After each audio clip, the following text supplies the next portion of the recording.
When I was talking about gamifying my life, I made it clear that I didn't know what I was doing, but I do know what I don't want to do.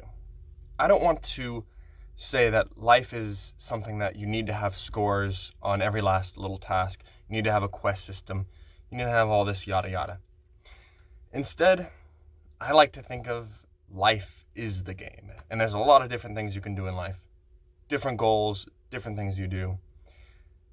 One of the things I was also concerned about was just keeping track of every last little skill and tool I have, which as of yet are kind of blank. I'm going to leave these blank for now. Instead of trying to write these in with every last little thing I can think of, instead I'm going to add to them as I accrue them. Now there are things that I have, like books, which are tools and are a part of my inventory, which will help me build skills, but I have so many books. I have so many different topics that I'm interested in. I really love all of the different types of sciences and a lot of the arts and histories I have a respect for. But I'm not going to be able to learn these all at once. And as I learn them, I'm going to add them in, metaphorically speaking, maybe not literally.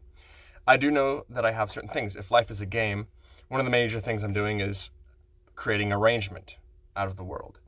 A lot of the things I want to do is understand how to move things in just the right way that they produce the effect that I'm looking for when I add them together. The other major tool that I'm using for gamifying my life is action, restriction, and mode, which is my framework that I use to approach making video games or designing games. So if I'm gamifying my life, I'm probably going to use this a lot, which has to do with what you can do, the restrictions upon it, and then the modes, which is the goals you want to do.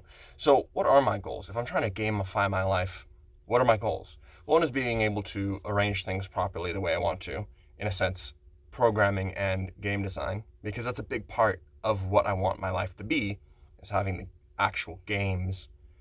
But that's not it. I'm very much interested in biology and chemistry and, in a sense, manufacturing things, creating things. I don't know, a little bit of grandiose. What kind of things can I do? I don't know. Manufacturing is necessary if you want to build a rocket to go to outer space, but manufacturing is also necessary if you want to create board games. So there's going to be an eclectic sense. Like I said, I don't know where I'm going. One of the big tools that I think I'm going to need, or one of the big skills, is to be able to learn quickly and to be able to reference things. If I do have multiple books that I'm trying to just fit into my brain, well, it doesn't make sense to spend all this time reading and just getting it stuck in my head. I've tried that and it doesn't stick if you don't use it. So instead, I need to be able to read quickly and learn the things that I need to quickly, and then be able to reference one specific spot so that way I can come back to it. In a sense, I need to create a web over all of my other learning references to create a sort of interface to be able to go back and learn and connect things quickly. One of my big beliefs is that everything in life is connected. So I need to be able to express how I think they're connected in useful ways, and then be able to go and refer back to them. Now, one of my most important tools that I want to develop is automation. Automation for me means I don't have to do it. It's just either has happened or will happen on its own. So I do want a lot of plants and fruit trees, because then I'll be producing things automatically. I'll have control of those plants. They'll create things for me naturally. Eventually, I'd like everything to be automated, because I don't want to have to physically do anything. I want it all to happen for me. That's the lofty dream. And if mostly what I want to do is just the things that are meaningful for me to do personally. Everything else is okay if it's automated, and I'd rather just reap the rewards from it.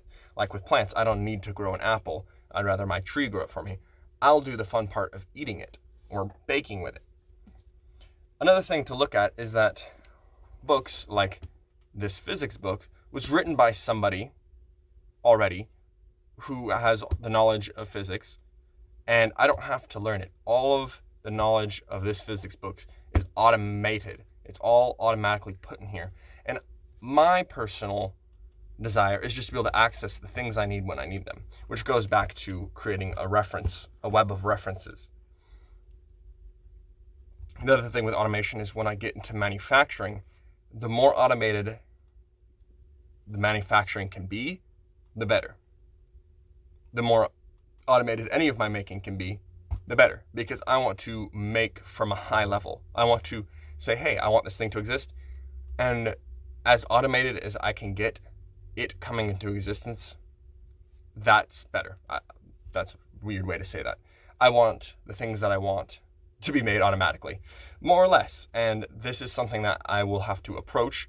You never get full 100% automation, but the closer I can get, the better. And also, automation is such an interesting thing to me.